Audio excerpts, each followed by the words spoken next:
To be honest, sometimes I feel as though I talk about women a little too much. And frankly, whenever I say that, I'm usually going to talk about men for like an entire episode.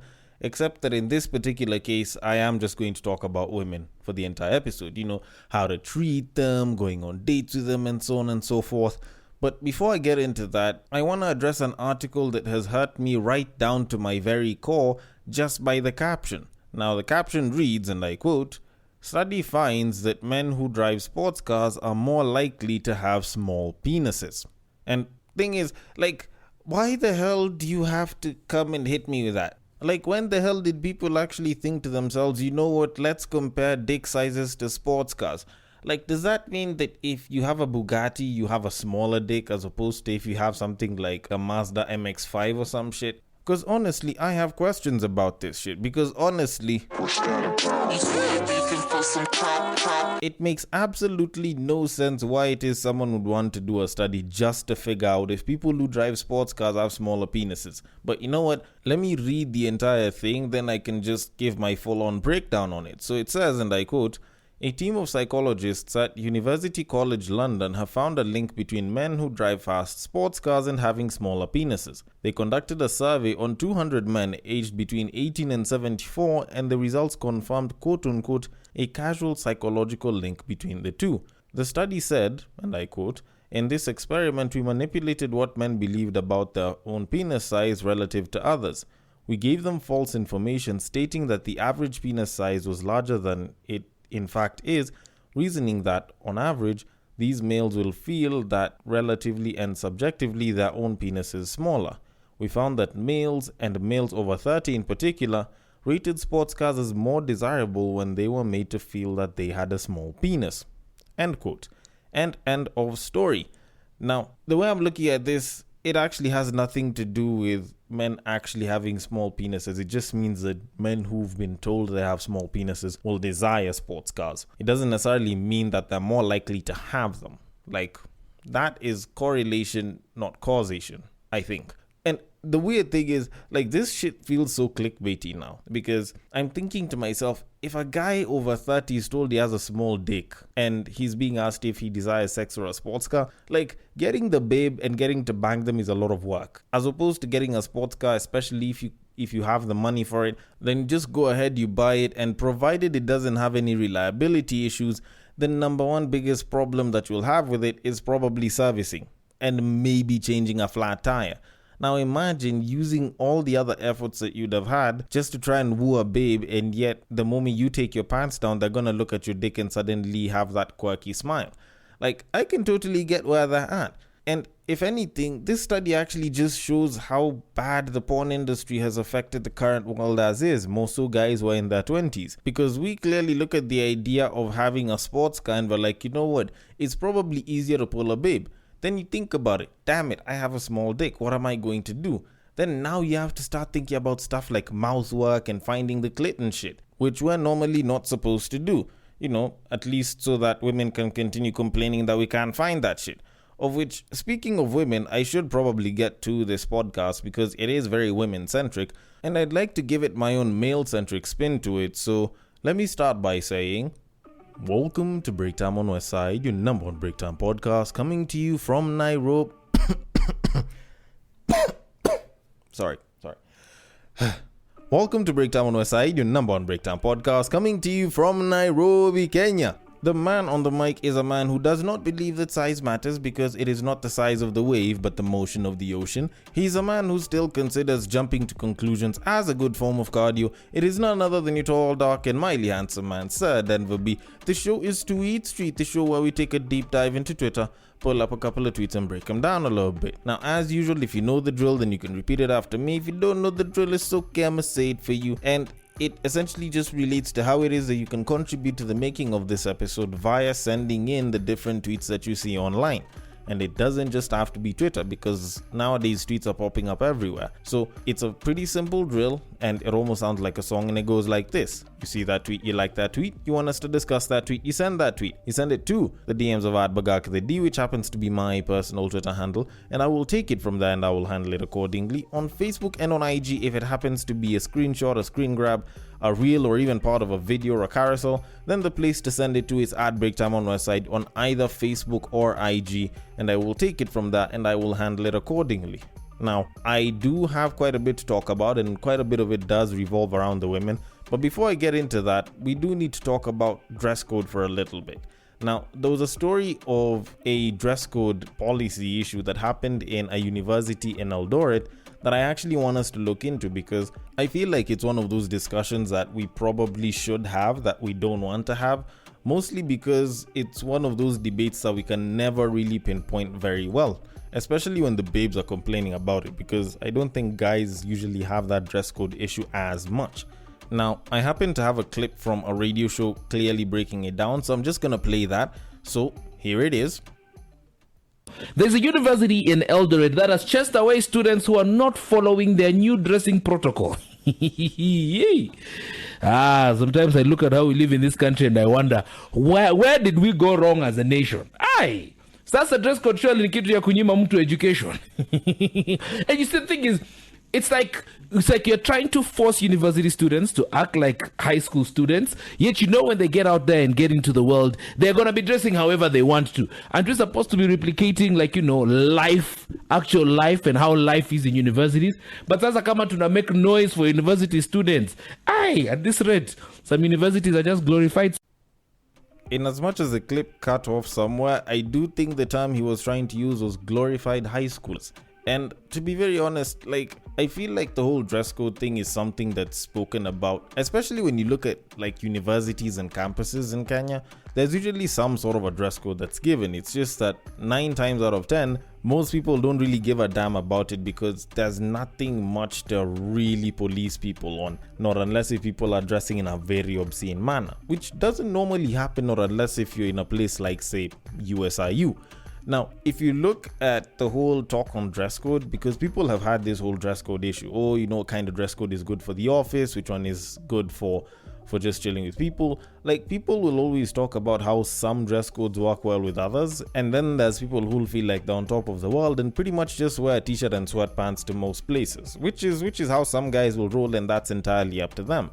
But there's a certain discussion to be had about women's dress codes and what's considered indecent versus what isn't, because when you look at how people sort of try to police that, it actually tends to get very subjective very quickly. Because when you look at a very small skinny babe wearing a fairly short skirt, you find that they might just let her through the gate. But if it's a thick babe wearing a short skirt, not even longer than this other babes, they're the ones that are gonna be stopped, and they're the ones that are gonna be told that, you're dressing indecently, blah blah blah. And it kind of forced me to think about how dress code should be looked at, and I don't think it should be in the realm of what size of dress or what size of skirt or how much slit is there. I think there should be a very different formula to this, and I kind of thought about it, especially after watching a bunch of anime and looking at how some South Koreans go to high school.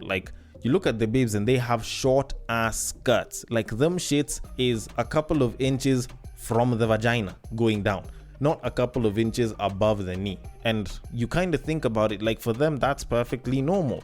So what I came to the conclusion of is we shouldn't look at dress code based off of how many inches from the knee or from where. I think it should just be a matter of surface area to clothing ratio. Simple as that. It sounds like it's super complicated, but it's incredibly simple. And I think that's actually how most people determine what is decent or indecent dress code. Now, the simple way to put it is the larger the difference in the ratios, so the larger the surface area to clothing ratio, then the more indecent you are. The less it is, the less decent you are. Because you kind of think about it, it's not like wearing a skirt that's 3-4 inches above your knee is going to be seen as indecent for a super skinny babe as opposed to a super thick one, especially if you have thighs and a booty. Then you think about it, you can use that same exact formula on tight fitting clothes, especially the elastic ones. You look at them before the babe wears them and there's not that much material, but she wears them and it holds everything. It's not indecent per se, but the fact that there's more meat being shown and there's more that's jiggling around, it does kind of make it look like this baby is showing us a little too much. And at the end of the day, that's actually how most people start to gauge what is considered decent or indecent just by virtue of their eyes. It's literally that number one difference. So maybe if people decided to start talking about it like that, instead of how many inches above the knee someone's skirt is or how tight someone's dress is, then probably we'd be making a lot more headway. Although, then again, considering that I'm a guy, I probably will be looked at and I'll be told that I do not have the requisite reproductive organs to be in this argument, so I will leave it at that and I will move it on. So on to our very first tweet of this episode. Women were not created to take care of themselves. Really, women should be taken care of because they take care of everyone else. As daughters, their dads should. As ladies, their husbands should.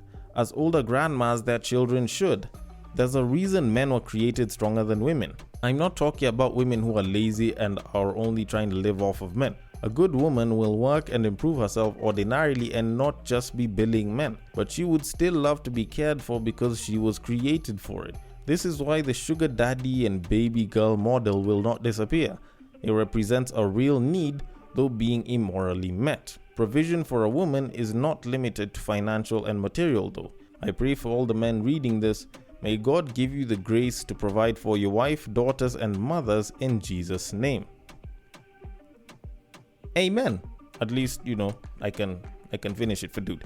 Okay, so normally, I'm guessing some people will be thinking, you know what? Oh, that's not exactly the case. Well, to be very honest, dude is actually speaking facts to a certain degree. Can I really say that women were not created to take care of themselves? Not exactly. But as men, one of our rules is to take care of our woman. Like, that's just how it is. There's the 3 Ps. Provide, protect, penetrate. And provide might be there, but protect is usually right next to provide. And you can talk about it from a sense of security, physical security, but you can also look at it from a sense of financial security. Which is why whenever women are hypergamous to a certain degree, like I used to fight it before, but I kind of stopped at some point because you can't expect her to be making money and still stay at home and take care of the kids. It's not as easy or as practical for most people.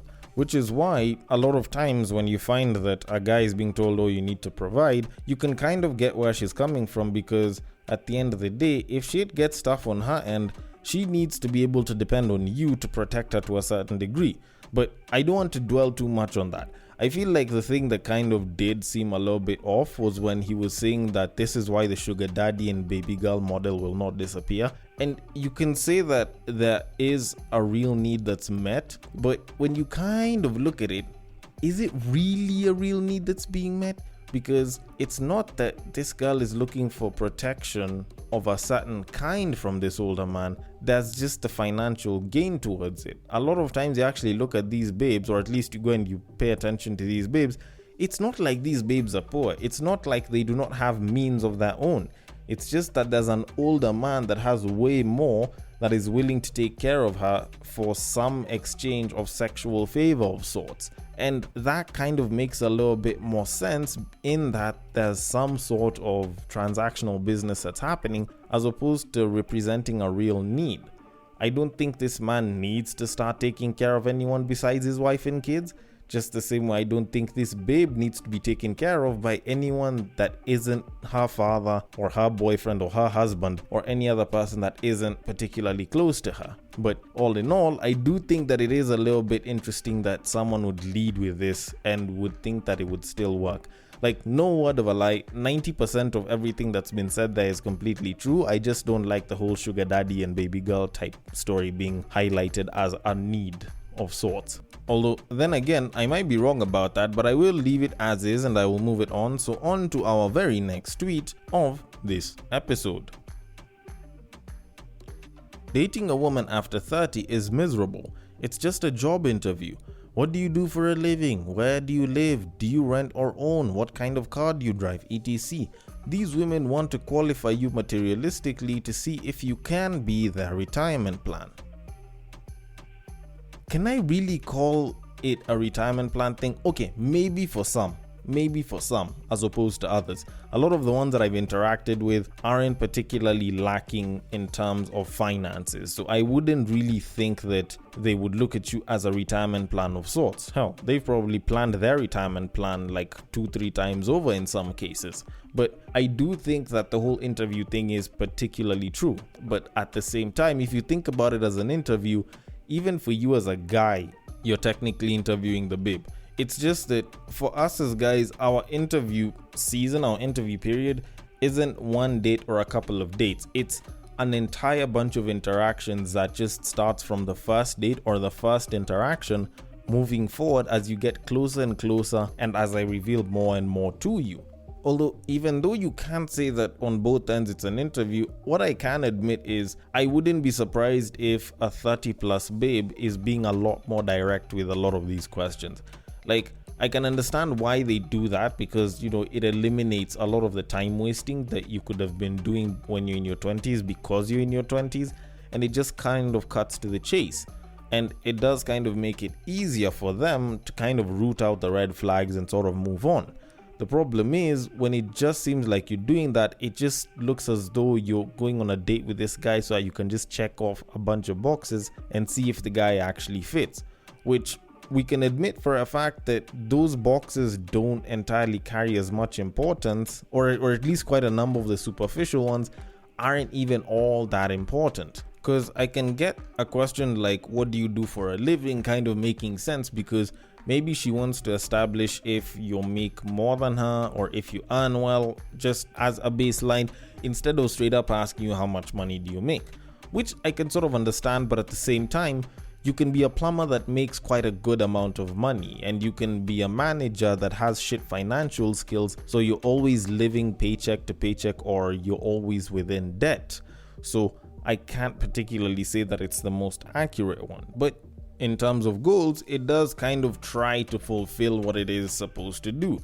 The ones that don't make sense are, where do you live? Because I don't see why you reside mattering all that much. Do you rent or own?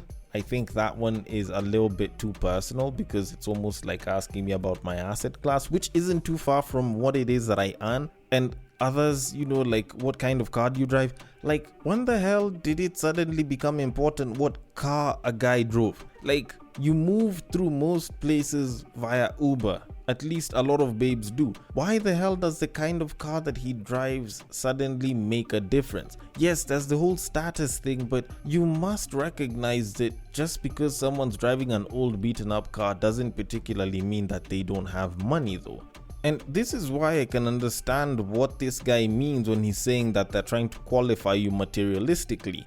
Because at the end of the day, if this is most of the questions that you're being asked at a date, then it's like someone who's busy just trying to check your earning bracket, which isn't an indicator of anything particularly good long term.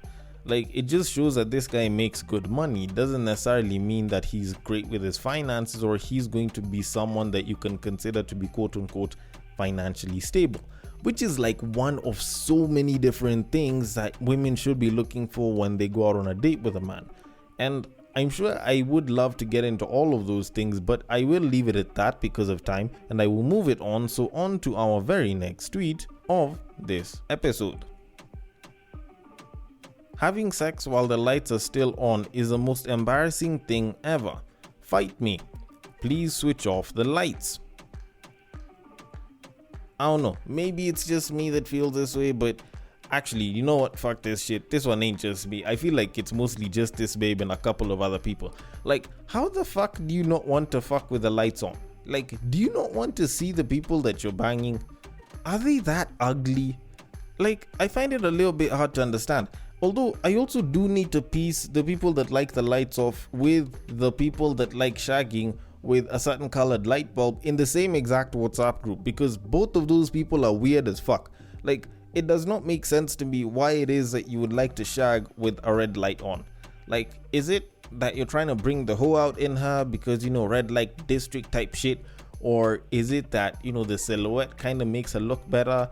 Like, I've never really understood it, because the people that shag when it's like a colored light on, it's like you know you're banging someone that you really wanted to bang, but they don't look anything like what it is that you wanted to bang, or at least for the most part, because the change in lighting and the change in color of the lighting can affect that to a massive degree. And I don't know, maybe it's just me, maybe I like the people that I actually bang, but if I am going to bang you, then I'd much rather look at the person that I'm banging so that I can enjoy the view. Like, I know very well that I'm an ass man, so if I'm clapping cheeks, I know that I'm going to be putting a bit of extra attention to the cheeks. If I liked the shorty because she was pretty or because she had a nice body, I'd want to visually stimulate myself by its sight, because I already tried to visually stimulate myself when she had clothing on, and that wasn't enough. Now I've managed to get the clothes off, which definitely took quite a bit of negotiation, persuasion, and work, and shorty wants to let me have it, and now's when I want to change the views? Like, that shit don't make sense to me. To be very honest, it does not make sense to me at all. Like, you choosing to do that or you choosing to turn off the lights, like, that shit don't make sense to me at all. The people that usually say that they want to shag with the lights off, like, imagine if you brought a babe from the club, you want to shag with the lights off, she's very, very open to it, and then all of a sudden you realize that she has a dick. Like, how exactly will you explain that shit to the boys who will ask you about the babe that you took home from the club, even though maybe one or two of them might actually know that this is someone who has a dick? Like, will that be very easy for you to explain as a dude? And this also applies to the babes, because, like, if you really wanted a heightened feeling, then you can have yourself blindfolded and tied and shit, and that would be all fine and dandy. But turning off the lights, like, isn't that what kind of leads to the whole discussion with your friends, whether, like, I don't see what it is that you see in him, and you're like, oh no, trust me, he's a really good guy. I don't think you guys have really gotten to know as much about him as I have, of which as much about him is literally just dick.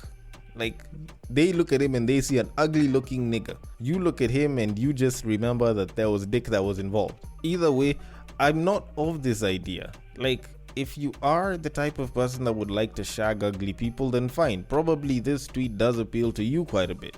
But if you do like the people that you like to get into bed with, then you probably want to see them, even though they might not be as physically appealing as you'd like, but at least they are physically appealing to a degree. Although, then again, this does sound like something that promiscuous babes would find to be particularly nice, even though, on the other hand, you could just resort to doing doggy and not look at the guy the entire time. Although, I might be wrong about this, just the same I might be wrong about a lot of other things, so I want your thoughts on it. The DMs are open. On Twitter, it is @BagakaTheD. On Facebook and on IG, it is @BreakTime on Westside. Thank you so much for listening all the way till the end, and I will catch you guys on the next break.